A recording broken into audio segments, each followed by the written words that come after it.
back to the Renaissance Space podcast, where we have the opportunity to listen and better understand life in education. As part of our Trust Talks, I'm delighted to welcome the CEO of Schoolsworks Multi-Academy Trust, Cathy Williams.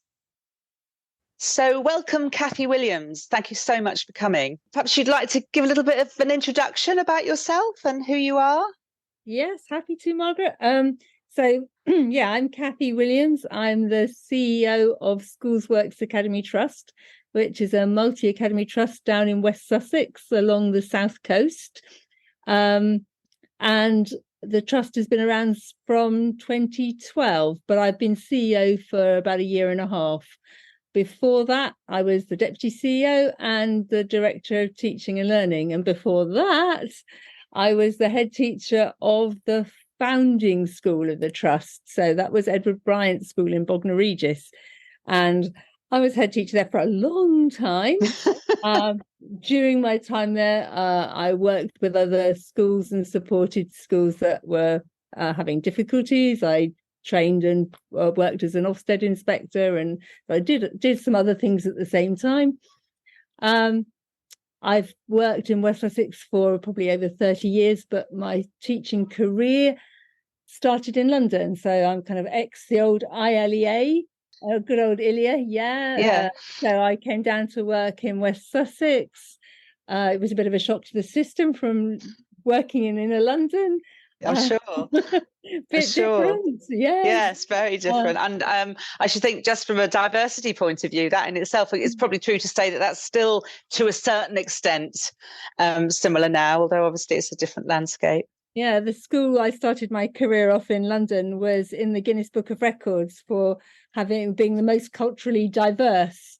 And wow. I think when I left inner London and came down to West Sussex, I was probably in the school that was the least culturally diverse.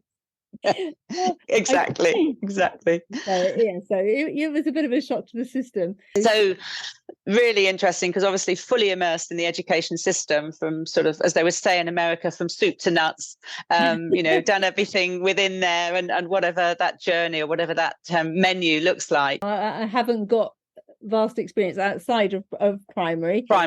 So actually, when we're a primary only MAT at the moment, and would be interested in looking further afield for partners to work with in different sectors, but my background is primary. It's primary. And so unusually, well, I say unusually, you might put me straight here, the schools that are part of Schoolsworks, or initially the schools that were part of Schoolsworks, were a sort of collective that came together and said, we'd all like to work together more closely. Am I right in saying that? First of all, Edward Bryant, we took a leap by ourselves, really, to begin with. Things often happen, don't they? Kind of a convergence of things that make you make a decision. I'd always liked working in West Sussex as a local authority, very supportive. At that time, I was working with another school that had lots of challenges and had a difficult Ofsted. And their head teacher had gone off on long-term sickness. So I was doing that. And it kind of came together with what I'd kind of the gradual demise of the local authority I knew, which was had vibrant teacher centres, lots of advisory teachers for the different curriculum areas, a lot of support for things like EWO, for attendance and school nurses, and really a good note to something that was almost unrecognisable. Yes. I had a little black book of all the support networks that I, as a new head or a head, that I was always resorting to and phoning people, and gradually I just was crossing them out. They just didn't exist. Wow. So the situation that I was in as a head was different. I was used to working with other schools that was really fulfilling, and Edward Bryant got an outstanding Ofsted, and in those days you had to either be totally failing or outstanding to look at academy status. It was a bizarre kind of situation. So my governors kind of thought, well, we better explore it since we've got this bit of paper. And we became an academy by ourselves after looking at lots of big trusts and not being able to find a fit that was right for us. So we did explore interesting trusts, some national trusts, and they didn't align very well to our values that my governing body held dearly, and I did too. So we just thought, well, okay, maybe we could do this by ourselves, and maybe we could find some friends along the way. We never wanted to be a standalone, because I like working with people. Yes. So then did you advertise, or is it a case of your network, or how did the others network? It was a case of people watching, I think, to begin with. I think we all like watching other people take a leap and see what happens. Yes. And so I think it was a case of people watching. And then one brave school approached us and said, can we have lunch and have a chat? And, because I think I like what you're doing, and can we work together? And gradually there were 2 and then 3. So it wasn't a big rush of huge amounts, let's biting off. It was very gradual. I think that's what's been really useful for our trust, is that it's been quite considered and slow growth in a way. We've been going for since 2012, and there's going to be 10 of us soon, which isn't a vast sort of huge year, is it? It's not yes. But we didn't ever set out to be a massive trust. We just wanted to be a group of like-minded people who could work together and support each other. Really, that was the intention. It was nothing. We weren't going to ever want to take over the world.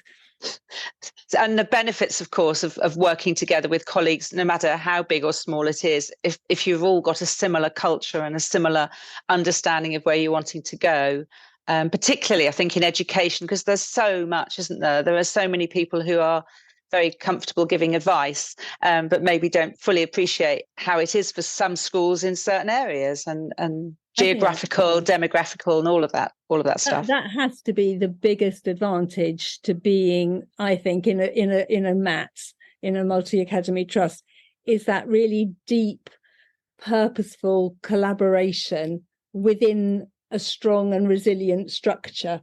I think I used to go to locality meetings as a maintained school, and we would work really nicely with each other. We all got on really well, but it was quite at a superficial level. So people would kind of arrange sporting fixtures, they'd talk about attendance a little bit, and nothing that really got under the skin of a school. And, we work so closely together as a group of schools. People share what's going well, but they have the courage and the relationships to share the things that are going really badly, and that they will have support with, because everybody can share what's going well confidently. So that's lovely, isn't it? Yes. Open your heart up and go, help folks like this. I'm really struggling with this area, and to know that the help will be supportive rather than judgmental, I think is really key. And especially in education, we go through such difficult times sometimes. We face such big challenges that being a head, I actually found it to be quite a lonely job. You could be with a big staff team and loads of kids and parents, and I think Edward Bryant was about 3 formentary, 600. So you're surrounded by people, but actually sitting in that seat as headship is quite lonely. I've heard that before, actually. I spoke to somebody else recently in a MAT, and she said exactly that the difference now she feels is that she has colleagues in a very different way, because you're all sort of under the same umbrella, although there is that autonomy and there is that opportunity to exploit and ensure that the good bits can stay in one school but can maybe shared. But if they don't work there, then that's okay. And we're all, everybody is wanting their own school to be as good and as strong as it can be. But actually, we want all our schools to be like that. And so it is a very different relationship. Hard to explain. It has its downsides too. I would hate to paint just a one-sided picture. Yes. You feel more accountable to your colleagues. Yes. So, I know some of our heads, everybody can celebrate when they have fabulous data at the end of Key Stage 2 or great phonics data. But when yours isn't, I can see they feel really bad about it, that they're letting You say, well, no, everybody can have a year like that, but the accountability that you feel to your colleagues is far more. So in a maintained school, in a local authority, you get one grotty set of data and people don't even notice hardly anyone. Someone contact you, whereas you think, oh no, my writing wasn't as good as it was. Yes. It's a but because there is that supportive feeling, I think you just help each other over that. Everybody can be there. So, and I've witnessed it. I've worked with several of the schools in your trust over the years.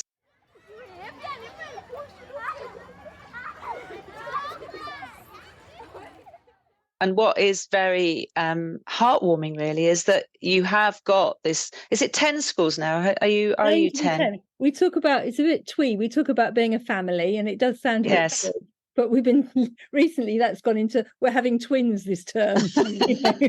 Gorgeous.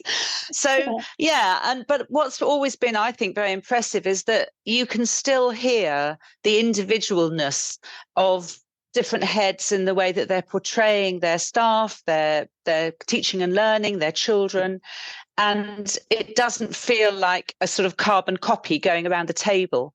It's not a straitjacket. We never, that's never been on our radar of trying to replicate what I call it the Marks and Spencer's factor, that you'd know you were in a Marks and Spencer's shop. Other shops are available, I'm sure. They almost smell the same. If you were blindfolded, you'd know which store you were in. And so that's never been our intention. All our schools are, we share the same values, let's put it that way. We share the same beliefs and values because that's important, but they're also different as well. And they serve different communities, and that's really important. So when our schools have been, as everybody has over the last few years with the new Ofsted framework, looking at our curriculum in more detail, we haven't set out for them to be the same, because I believe that the curriculum that a school designs has to be fit for purpose for the children in it. And you've got to take your children into account. Well, we serve such different locations, and our children have different areas that you want to celebrate and use, that it has to be different. There are some bits that we're aligned on because you need to be. So I know we'll talk about maybe assessment later on. So if we didn't have aspects of assessment that were aligned, it would be very difficult to run the trust and to be able to use assessment to help support schools and to know how to deploy resources. So there are some things we're aligned on. Some things that we have co-constructed together. So we actually all use the same maths policy, the same maths scheme. And that came about because we're not a huge trust. We don't want to be inward looking. So we call them heads holidays, which is a bit educational visits is a better term. So we go and look at other trusts and see how they're working, what's working well with them. And on one occasion, I think we were out at Outward Grange, and we really liked the maths policy that they were using. And maths had been a bit of an issue. This was about 6 or 7 years ago in some of our schools. And so one school said, well, I'm going to pilot this and have a go at this. And they did, and had quite strong results across the board. And so other people said, well, actually, we've watched you do it. We're all going to have a go. So once you do that, it does work in terms of being able to support everybody's CPD. So if everybody's using the same scheme, then our maths lead can deliver training much more effectively and can train up new teachers who are coming to any of our schools before they arrive and give them some really good support to deliver that. So that's had everybody's buy-in to it. So it wasn't me sitting there going, right, we're all going to use this scheme. But we all use different phonics schemes. And while people are getting success with the phonics scheme that they're using, that's fine too. Yes. So it is a kind of, if someone's phonics results were really poor year on year, then we'd look at it again. So we use a range of different materials, and some are aligned and some aren't. And that's for me, that's the perfect blend. Absolutely. It's the same as with children, isn't it? I can remember saying to children, you can work out this however you like. We're doing some maths. But if you're still doing it in an hour's time, then I'm going to come along and suggest another way. Because if you can own it, then own it, and let's celebrate that and go from there. So obviously, like any organisation within education, you are accountable, and you do have to be. It's not that you're running free and you can make your own measures up and things. So we've talked a little bit about curriculum. So an assessment, it sometimes gets a bad press. But actually, if it's used properly, effectively and properly, and everybody, the right people are looking at it, because teachers don't always want to look at assessment, do they? I mean, they need to know where their children are, but they're not going to be delving into the data in the same way that maybe somebody at the higher level would. That's why, or not, trust, you actually need the same systems, because we're not a huge trust, so we have limited support that we can offer schools. I think it's actually quite a good lot of support, but we need to be able to target it properly. It's the same in a school, in a classroom, isn't it? You need to be able to target who needs extra support and who doesn't, who needs to be taken into something more and who doesn't. So we use STAR Maths and STAR Reading as our key assessment data, and we love that. But I have to say, that wasn't a choice that I made, or we sat and said, thou shalt. First of all, when we looked at how we were going to track pupil performance, we looked at lots of different, we had all our assessment leads, and we had head teachers, and we chose Insight as our way of actually recording data and tracking data. And that was a unanimous decision that we revisit every now and then with everybody. But it was we listened to lots of different presentations and chose one. And it was the same with using Accelerated Reader and STAR for assessment. One of our schools was using Accelerated Reader. It was River Beach, and they were getting phenomenal reading scores, and we were sitting around the table looking at data together going, how are you doing that? That's amazing. And talked about Accelerated Reader, and that the rest is history, really, because we went at River Beach, and a bit like the math scheme, you think, okay, we're going to try that as well. And now it's one of the things that all our schools have. They all have Accelerated Reader, and we think it makes a huge difference to reading confidence, reading fluency, and enjoyment. The children love doing their quizzes. So that's great and really established. And the STAR assessment, I think, has proved its worth, because on lots of different counts, certainly in terms of teacher workload, because I think that's a big issue at the moment, and it has been for a long time. And the fact that the computer generated tests, and they're marked by the teacher doesn't have to sit there and analyze. It's not just the marking, because I used to like marking tests. It's the analysis that has to happen. Otherwise, there's no point doing tests if you don't put a lot of time to do the so what does it tell you? How can that inform my teaching to make my teaching better, or to pick up the gaps that have happened? So the system does that for you, and really accurately helps you group which children need the same inputs.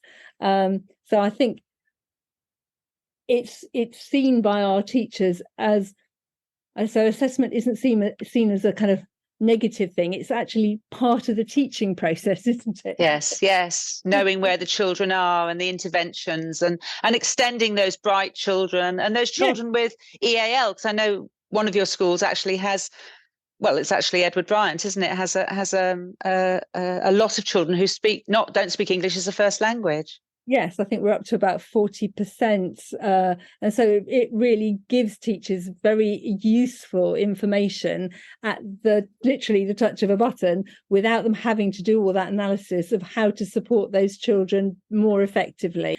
We try and use that information without having to ask for more information from teachers, so that they're using it at one level, and we're looking at it as a trust-wide level to see where we can support more effectively. So without asking for more from schools and increasing the workload. So No. Yeah, and that's the benefit of having a group of people who are helping and supporting and having that bigger picture to help the granular detail that's happening in the classroom. And we have a data manager only for a day a week, but she loves her data, and so she digs even deeper than some of the schools do. Yes. And presents them with it. Have you noticed this? Have you seen that? Which is great too, because I think it helps sometimes to have an extra pair of eyes looking at things. Completely.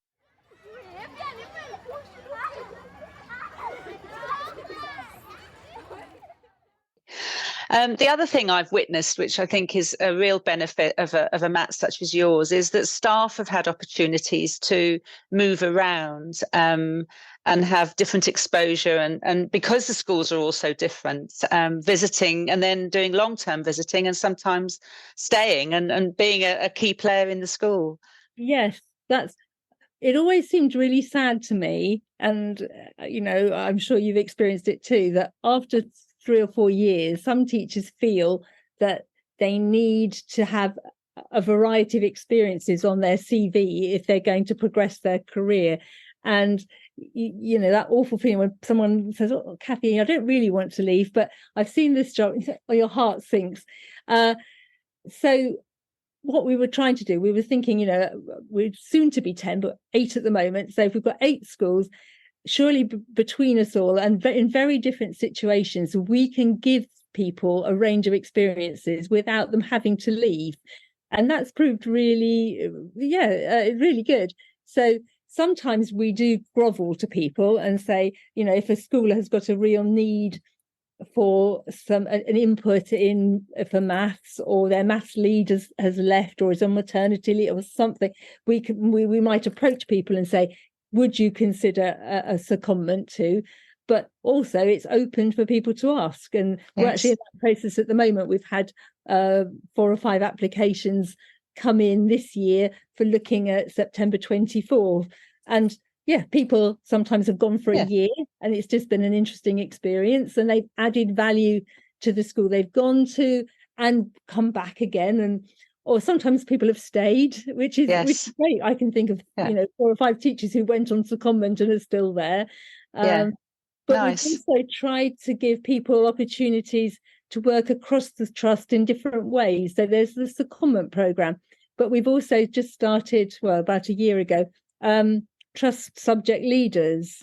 So in the same way as you can have a TLR responsibility within your own school, we've developed across schools. So we have TLRs for leading maybe science, for example, across all the trusts. So to establish subject network meetings.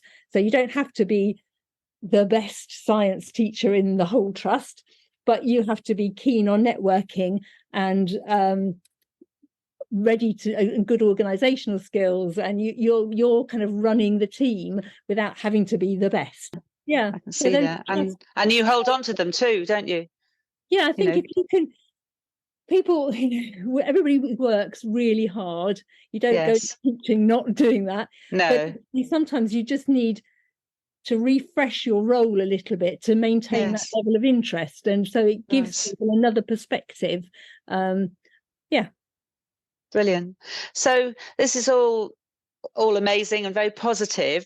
Are there any things, maybe you don't want to share anything that isn't so positive, but is there anything that, a drawback or something that you might think, well, actually we're working on this, or we'd like to do that, or or hindsight? That's always a good one, isn't it? Hindsight. There's all those things with hindsight. Yes. One other positive before I do. There are some negative. No, I think what it's kind of given us as a group of schools is the ability to be a bit more creative, and to take a few more financial risks. Interesting. So things that you can see happening, and we try and listen a lot to all our head teachers. So just a couple of examples. Head teachers were saying to us how difficult it was to get supply teachers and cover teachers. Post-COVID, really, that the tail end of COVID, and now still that sometimes getting a supply teacher is really difficult. So we've employed 4 or 5 teachers as supply teachers on full contracts. So they're based in schools. They're employed full time. So when they're not being used as supply teachers from one of our schools, they can benefit the host school who's looking after them and can do. But actually, I thought that would happen a lot. They're booked out pretty much full time. That's a genius idea. So clever. It's been brilliant. In fact, schools they've been so successful that we've kind of undone the good work because schools have kind of poached them to work for them.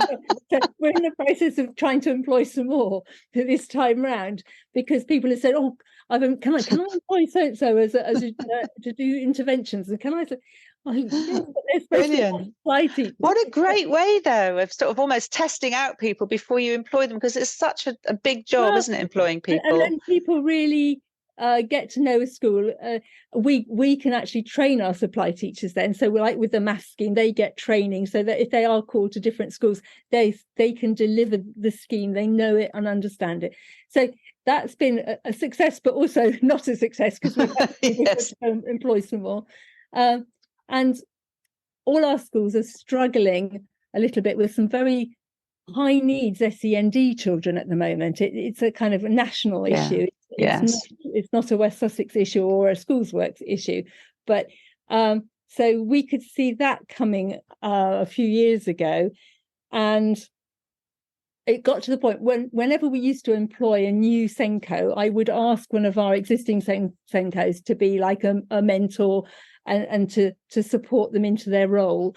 And when we had a new, about 2 years ago, when we had a new Senko join, I looked around and I felt I couldn't genuinely ask any of our existing Senkos to do any more because they were working at 200%. And, you know, people who were part-time were working full-time virtually and just being paid part-time. It was ridiculous. So we've appointed a trust send manager to help. So we'll cover absences and just give that extra bit of support. Now, if you're an individual school, it'd be difficult to juggle your budget or to take a punt and employ supply teachers or to employ an extra person. But with that economies of scale, we can take that risk centrally better than an individual school. So I think it's made us all a little bit, we're better at taking risks. Amazing. Especially financial risks. We'll go for it because we can weather that storm better than we could individually. Completely. Help us ride some of those big waves a little bit more securely. And the collective experience that you've got with your leadership team and the heads and the staff that you've got allows you to have that sort of fluidity a little bit because you're not taking a huge risk, not just financially, but also people are great when they're great, but when it's not going right, it's much harder to deal with, isn't it? Yeah. I mean, what we're saying is that 2 heads are better than 1. So we work on 10 heads are better than 1. You know, completely. That shared collective knowledge and experience. When there's an issue that needs tackling, it's not one person sitting there. We all sit round and we all chip in ideas and thoughts and shape something together. And or someone will say, well, actually, I've done this. Can you?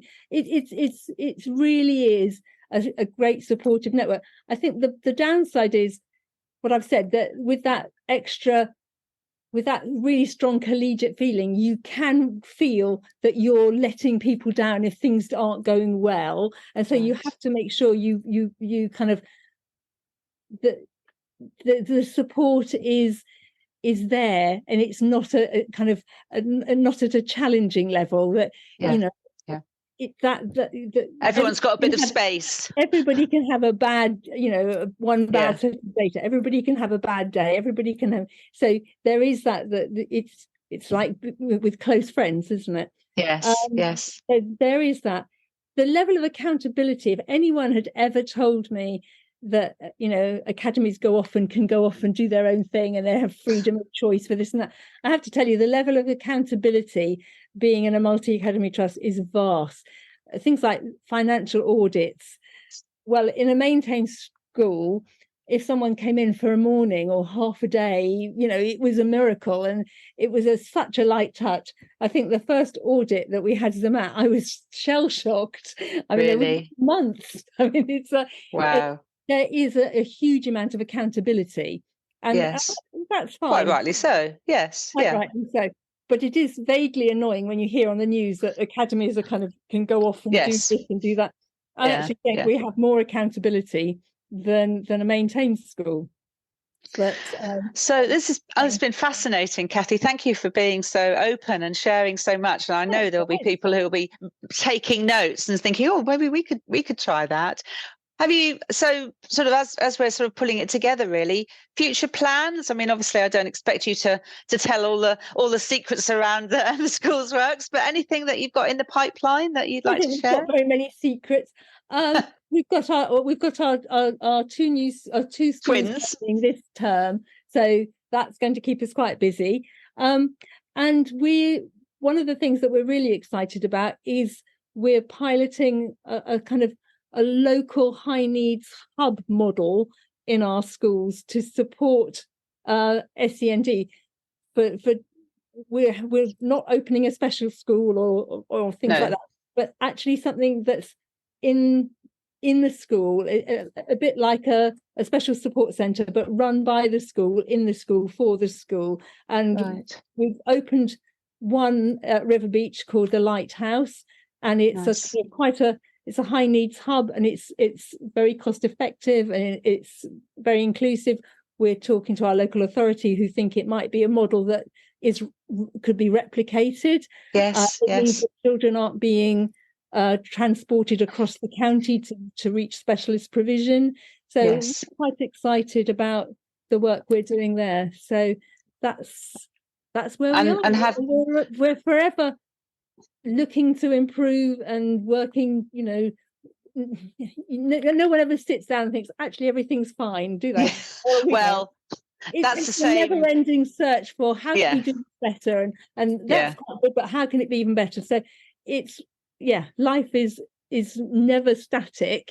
It's forever changing, and we're always trying to refine and improve, and it's a never-ending journey, really, isn't it? It is. I mean, it is probably at all levels of education. It has its challenges. It has its incredible, wonderful, cherishing moments. But being able to work in a group of schools that are all, not aligned in a straitjacket way, but aligned because they're using their common knowledge and experience to make it a fantastic.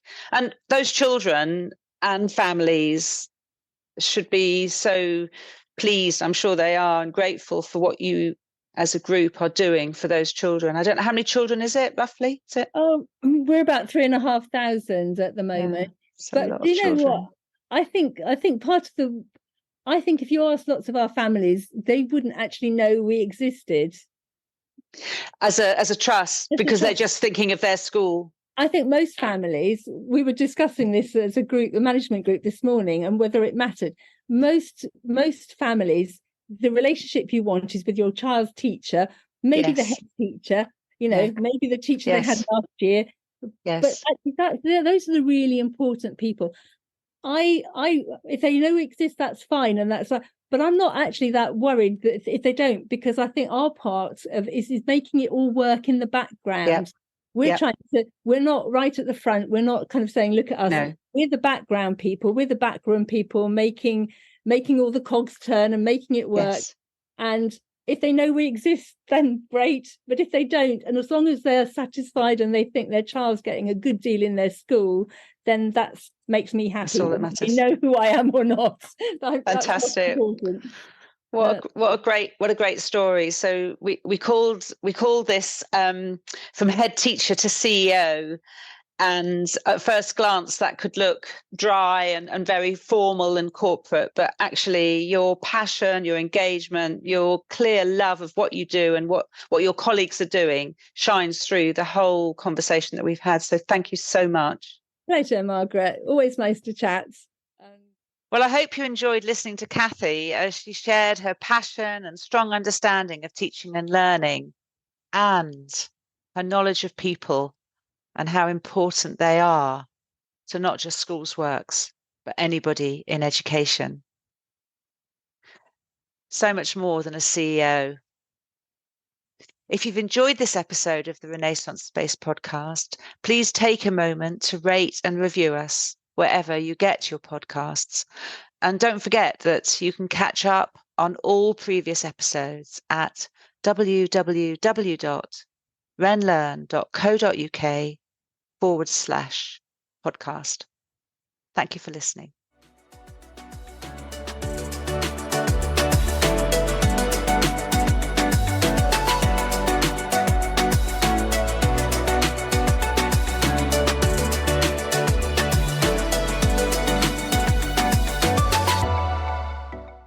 If you enjoyed this episode of the Renaissance Space podcast, please check out the Education Joining the Dots podcast from our colleagues at GL Assessment. Thank you.